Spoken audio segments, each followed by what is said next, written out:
Hello everyone. आज के lecture में हम सीखेंगे कि पुल बैक में हम कौन से ओबी को ले, कौन से एफईजी को ले, मतलब रिट्रेसमेंट कहाँ तक होना है और कहाँ से जाएगा। ठीक है, तो फ्रैक्टल नेचर का पार्ट होने वाला है। तो चलो लेक्चर को स्टार्ट करते हैं। ठीक है, ये एक टाइम साइकिल है। जब आप लोगों को पता चल जाता है कि आपके एक ओबी है डेली के, उसको टैप हो गया। ठीक है, वो स्प्रिंग वाले और वो सारी चीज़ें मैंने पिछले लेक्चर में सिखाई थी। अगर आपने नहीं देखी तो पिछले लेक्चर्स में आप उसको देख सकते हो। ठीक है, ये एक पूरा का पूरा प्लेलिस्ट एक कोर्स की तरह जा रहा है। तो अगर आप पीछे उसको नहीं जानते तो आप इसको समझ नहीं पाओगे। ठीक है, तो यहाँ पे मिसाल के तौर पे आपने एक ऑर्डर ब्लॉक निकाला, अब उसको टैप किया। ठीक है, आपने डिस्प्लेसमेंट को भी देखा।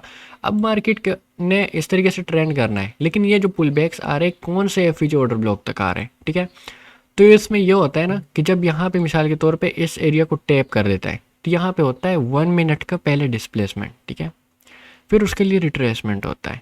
ठीक है, मतलब 1 मिनट का रिट्रेसमेंट जब इस तरीके से हो जाता है फिर 1 मिनट भागता है ताकि 5 मिनट की एफईजी बन जाए। ठीक है, कैसे बन जाए? अगर 1 मिनट हर एक ऑर्डर ब्लॉक एफईजी तक वो रिट्रेसमेंट करता गया तो कभी 5 मिनट की एफईजी बन ही नहीं पाएगी। ठीक है, क्योंकि फिर तो मार्केट हर बार इस तरीके से इस तरीके से इस तरीके से वो जाती जाएगी, तो भाई 5 मिनट में कोई गैप ही नहीं आ पाएगा ना। ठीक है, इसलिए जब 1 मिनट इस तरीके से भागती है फिर उसके लिए रिट्रेसमेंट होती है। उसके बाद 1 मिनट ऐसे एफ बना लेता है उसके लिए बिना रिट्रेसमेंट किए, ताकि फिर 5 मिनट की एफ बन जाए। ठीक है, जो 5 मिनट में एक कैंडल, दूसरी कैंडल, तीसरी कैंडल इस तरीके से दिखाई देगा, लेकिन 1 मिनट में बहुत सारे एफ आप लोगों को दिखाई देंगे।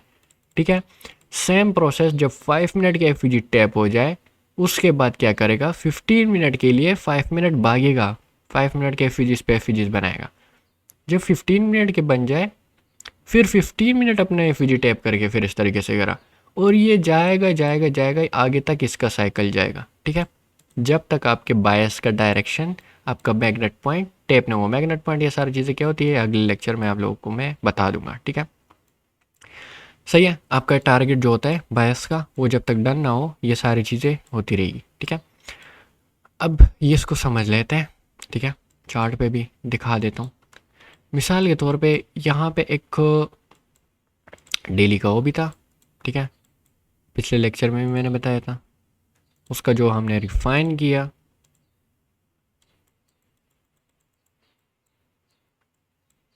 ठीक है, या बल्कि यार ये बहुत पीछे है, प्रेजेंट चार्ट में कहीं पे देख लेते हैं यार अभी।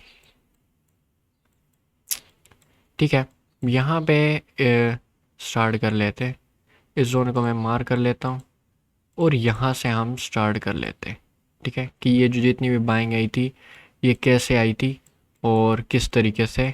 बिल्कुल 1 मिनट चार्ट में खैर इतना पीछे का डेटा दिखाता नहीं है ना। चलो 5 मिनट से देख लेते हैं। अगर उसमें दिखाता है 5 मिनट में भी नहीं दिखा रहा यार। ट्रेडिंग व्यू में ये चीज़ है ना, पुराने डेटा से दिखाता नहीं है। चलो 30 मिनट से दिखा ही दो भाई। अच्छा 30 मिनट में दिखा रहा है। ठीक है, चलो 30 मिनट से समझ लो। 5 मिनट 1 मिनट में भी ऐसा ही होगा। ठीक है, 30 मिनट का एफ। ठीक है, यहाँ पे 30 मिनट का एफ बना है। उसके बाद मार्केट ने क्या किया है, 30 मिनट का जब दूसरा बना उसके लिए रिट्रेसमेंट नहीं हुआ था। ठीक है, 1 आवर की बारी आ गई थी उसमें। यहाँ पे 30 मिनट की जब टैप हुई तो उसके बाद 1 आवर की भी एफ बन गई थी। ठीक है, अब क्या होगा, 4 आवर की टैप होनी है। ठीक है, तो ये जो रिट्रेसमेंट था ये 4 आवर के लिए था। सॉरी मैं बहुत आगे चला गया यार, समझने की बस कोशिश करो। ठीक है, सही है, बार बार चार्ट आगे चला जाता है, मैं क्या ही करूँ। अच्छा देखो, 1 आवर का जो ऑर्डर ब्लॉक था, ठीक है, उस तक आया। अब क्या करें, 1 आवर ऑर्डर ब्लॉक तक आ गया। अब बारी किसकी है, 4 आवर की है। ठीक है, 1 आवर अब भागेगा। 1 आवर की एफ बन गई। ठीक है, चाहे उसको टैप करे या जो भी करे, लेकिन एक यहाँ पे देखो, यहाँ पे टैप नहीं किया, यहाँ पे टैप नहीं किया, मतलब 4 आवर की बन रही है। बन गई 4 आवर की ऑर्डर ब्लॉक एफ। ठीक है, मार्केट ने इस तक रिट्रेसमेंट की। ठीक है। अब 4 आवर जो है ना वो इस तरीके से वो भी जाएगा। ठीक है, यहाँ पे देखो 4 आवर की के लिए जो है नहीं, यहाँ पे इसने कोई रिट्रेसमेंट नहीं की, यहाँ पे नहीं की, मतलब कि डेली पे कुछ बनना है। देखा यहाँ पे क्या हुआ, सॉरी यहाँ पे डेली का ऑर्डर ब्लॉक बन गया। अब डेली के लिए रिट्रेसमेंट हो गया। अब क्या होगा, डेली भाग गया, यहाँ पे रिट्रेसमेंट नहीं हुई, यहाँ पे भी नहीं हुई। मतलब क्या है कि पूरा का पूरा ओवरऑल ये जो जाता है, ये रिट्रेसमेंट जो करता है, ठीक है, आपने एक एक टाइम फ्रेम पे जाके अगर मिसाल के तौर पे 1 आवर पे रिट्रेसमेंट हो चुकी है, तो नेक्स्ट टाइम फ्रेम पे आपने फिर जाके उस पे देखना है कि असल में ये क्या हो रहा है। ठीक है, कि नेक्स्ट टाइम फ्रेम पे आपने फिर चेक करना है कि उसके लिए रिट्रेसमेंट की बारी है। ठीक है, उसके लिए बनना है। अगर कभी मार्केट ऐसे करती है कि एफ पे एफ बनाता है, आगे रैली करता जाता है, तो इसका मतलब यह है कि मार्केट बड़े टाइम फ्रेम पे एफ बना रहा है।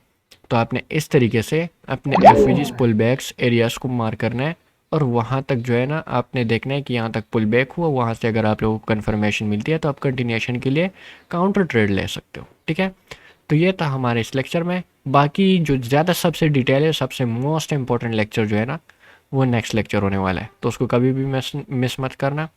और उसमें जो भी डाउट्स आएंगे या इसमें भी जो डाउट्स आएंगे, और पिछले लेक्चर में अगर कोई डाउट हो तो सारे के सारे मुझसे पूछ सकते हो। ठीक है, और मुझे बता देना, मैं फिर क्लियर कर दूँगा। ठीक है, तब तक के लिए अल्लाह हाफ़िज़।